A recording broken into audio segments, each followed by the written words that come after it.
بسم اللہ الرحمن الرحیم۔ السلام علیکم۔ طالبان کون ہے؟ یہ کیسے وجود میں ہے؟ جب بھی طالبان کا نام آتا ہے تو فوراً سے دماغ میں رشیا اور افغان وار آ جاتی ہے، اور اس کے علاوہ پاکستان اور امریکہ کی افواج آ جاتی ہے۔ یہ پروجیکٹ اب کسی سے ٹکا چھپا نہیں، پوری دنیا جانتی ہے کہ یہ امریکہ اور پاکستان کا جوائنٹ وینچر تھا۔ اس کے آڑ میں پاکستان نے فنڈز لیے اور امریکہ نے اپنے سب سے بڑے دشمن کو توڑ دیا۔ لیکن اس جنگ کا، اس وار کا جو سب سے بڑا بیانیہ تھا، جو مقصد تھا، وہ افغانوں کی آزادی تھا، وہ بیچ میں ہی رہ گیا۔ بلکہ ہوا کچھ یوں کہ جب دونوں کے مقاصد پورے ہوئے تو دونوں نے اپنی اپنی راہ لی، اور افغانیوں کو طالبان کے رحم و کرم پر چھوڑ دیا گیا۔ اور اب وہاں طالبان بالکل کنٹرول سے باہر تھے، مطلب ان کے اوپر کوئی کنٹرول کرنے والا نہیں تھا، اور طالبان کو جو یہ عادت اور تربیت تھی لڑنے کی، اس کو کسی پلان اور مقصد کے تحت استعمال نہیں کیا گیا۔ اگر ان کو بعد میں بھی اپنے مقاصد کے لیے یا ان کو ٹھیک طریقے سے استعمال کیا جاتا تو وہ کبھی بھی پاکستان کے لیے خطرہ نہ بنتے، ایون کہ امریکہ کے لیے بھی خطرہ نہ بنتے۔ لیکن جوں جوں وہ اپنا حق مانگتے رہے، آگے سے ان کو دھتکار دیا جاتا، اور جیسے جیسے دھتکار بڑھتی گئی ان کے اندر غصہ بڑھتا گیا، اور پھر ایک دن آیا وہ اپنے بنانے والوں کے لیے ہی مصیبت بن گئے، اور پھر ان کو غدار اور دہشت گرد ڈکلیئر کر دیا گیا۔ بالکل ایسی پروجیکٹ ففتھ جنریشن وار شروع کیا گیا، اور پوری قوم کی نوجوان نسل کو انہوں نے خود ساختہ ملک کا محافظ بنا دیا، اور ان کو باقاعدہ فیڈ کیا جانے لگا کہ کون کیسا ہوگا، کس طرح ہوگا، کیا کیا غلط کام کرے گا، اور اس طرح کے اگر کام کرتے ہوئے کوئی بھی بندہ پایا گیا تو وہ ملک کا غدار اور ملک دشمن ہوگا، جس میں سرفہرست وہ مجرم ہوگا جو افواج پاکستان اور پاکستان کو گالیاں دے گا۔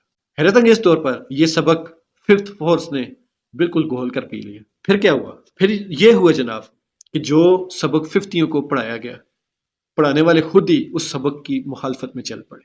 اگر صرف اکیلا چھوڑ کر جانے کی بات ہوتی تو تب بھی شاید لوگ برداشت کر لیتے، لیکن ہوا کچھ یوں کہ جو ان کو پڑھانے والے تھے وہ ففتیوں کے جو مخالفین تھے انہی کی صفوں میں کھڑے ہو گئے۔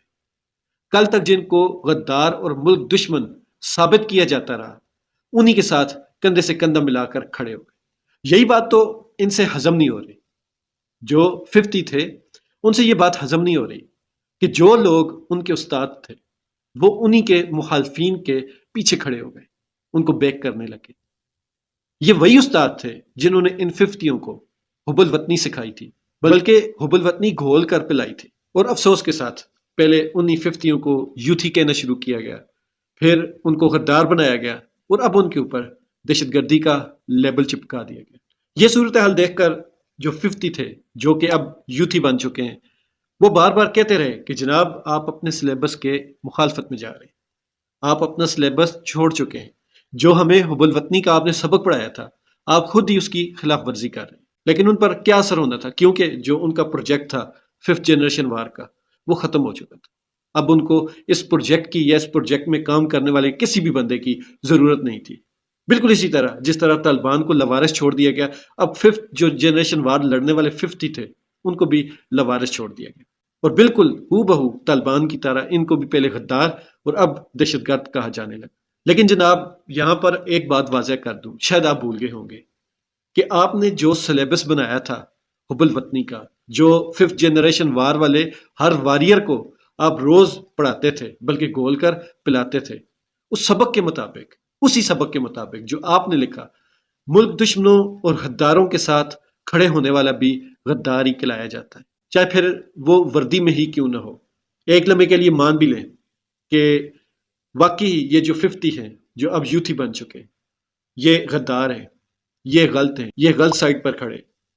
تو جناب ملک کے حالات پچھلے 75 سال سے نیچے کی طرف کیوں آ رہے ہیں؟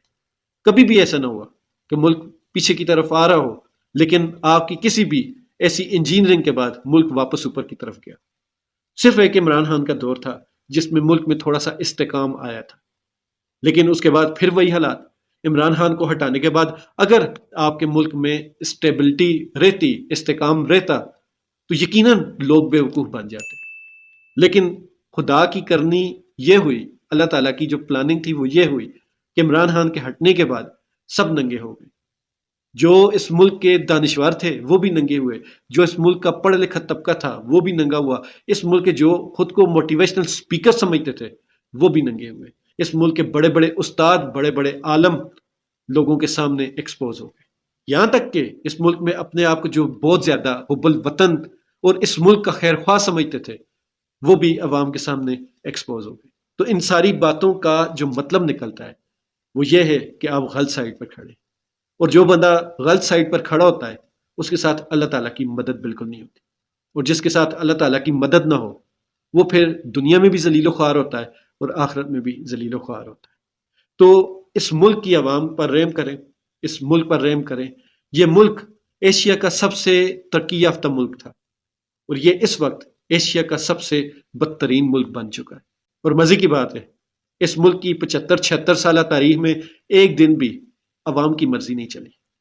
تو پھر قصوروار کون ہوا؟ اللہ تعالیٰ اس ملک کی مدد فرمائے اور سب کو ہدایت دے اور ہمارے اس ملک کو ہمیشہ سلامت رکھے. پاکستان زندہ باد.